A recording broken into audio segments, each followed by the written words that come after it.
All right, so today's lecture is going to be on Stalin and how he maintained his power over Russia, but we're going to backtrack a little bit and talk about the Bolsheviks and how they gained control after the Tsar and his family were executed and the provisional or temporary government was in charge. So, in October and November of 1917, the Bolsheviks seized control of the main cities and arrested the main leaders of the provisional government. The Bolsheviks were communists. They wanted to eliminate private ownership of land and factories. And they were successful for a number of reasons. First, they had strong leadership. Both Lenin and Leon Trotsky were very successful speakers. They were very intelligent. They were willing to do whatever it took to get the job done. They also had good strategy. The communists seized transportation and communication centers. They had a strong slogan. Their slogan of peace, bread, and land was appealing to most people in Russia because they desperately wanted those things. And their other slogan, all power to the Soviets, helped make them popular in the Soviets, which were committees of workers and soldiers in every part of Russia. Something that helped them is that the provisional or temporary government made a lot of mistakes, like trying to stay in World War I when Russia was clearly hurting badly. And so they were able to take power, and they arrested members of the provisional government and took charge of Russia. And one of the first things they did is they made peace with Germany. So they kind of backed out of World War I. They signed a peace treaty with Germany, but they paid a high price in doing so. They gave up a lot of land, people, and resources. So they lost about 62 million people. They lost a lot of their industry and factories, and they lost about 75% of their iron and coal. And after they took power, a civil war soon broke out in Russia. And the two sides were called the Whites and the Reds. And the Civil War lasted about 3 years, and almost 1 million soldiers died, and as many as 8 million civilians died during the Russian Civil War. On the one side, we had the Whites. Now, the problem with the Whites is that they were disorganized, and they were not unified, so there were lots of different groups. Some Whites were pro-monarchy, so they wanted a czar or a king back in power.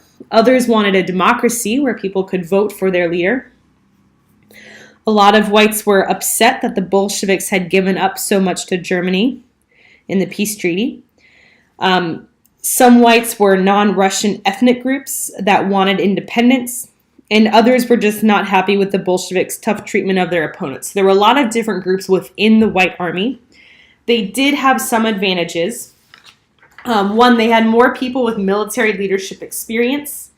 They had foreign support, including money, supplies, and men. And they had a lot. They controlled more land, and their territory surrounded the Reds. But they controlled mostly the countryside.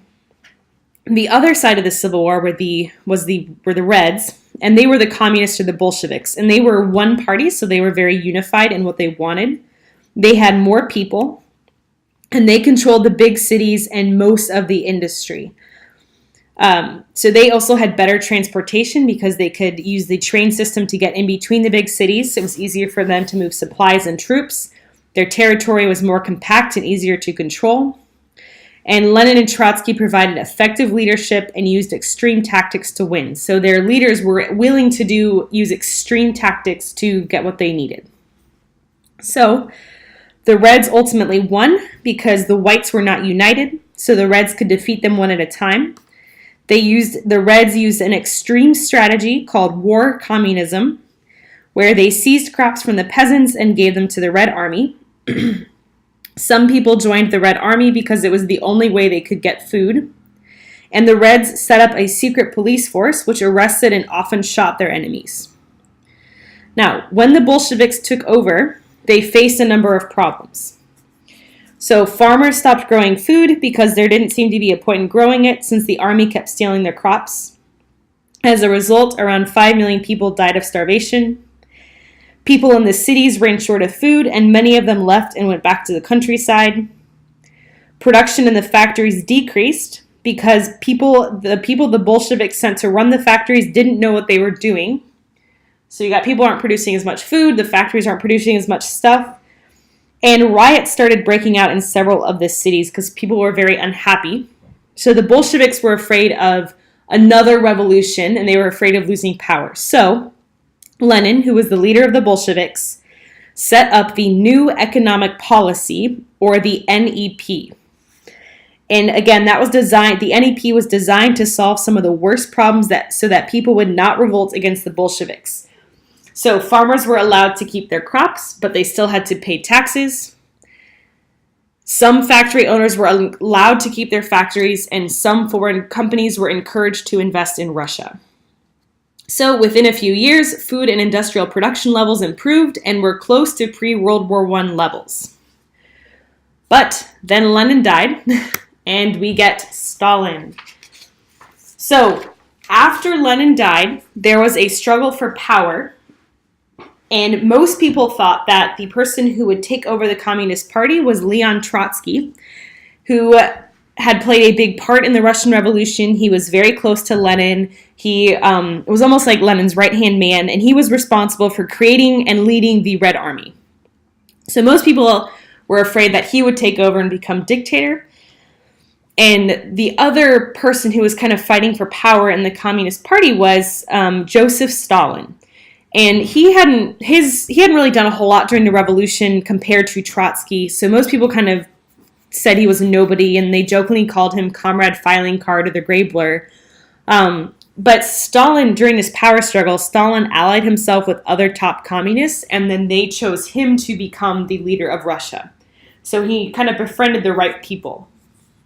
Now, some background information on Stalin. He is not actually from Russia. He is from Georgia, the country.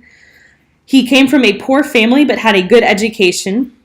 He became a revolutionary while he was in school, so that would be under the Tsar, and he was arrested multiple times, sent to Siberia, and he escaped many times.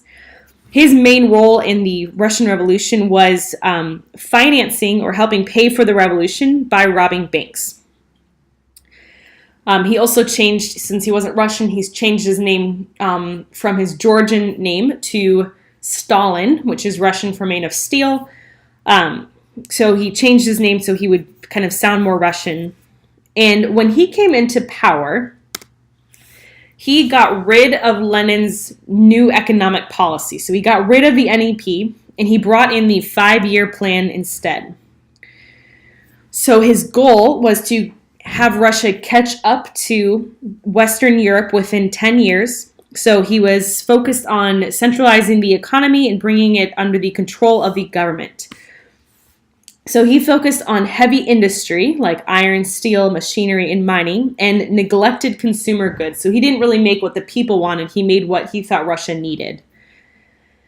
And part of this plan, so the government planned and directed industrial production, and they forced people to move where the factories were. So they would move people all over Russia to go work in factories, and people had to work long hours, and they had to follow strict production quotas. So they had a set number of things that they needed to produce, and they had to produce that number of goods. Another part of his 5-year plan was the system of collective farms. So it took the concept of the factories and it transferred it to farms. So farmers were forced to move to collective farms, which were controlled by the government. They were organized factory style, but they were for farming. And the intent was to make them more efficient than the old type of farm, thus freeing up labor for the factories.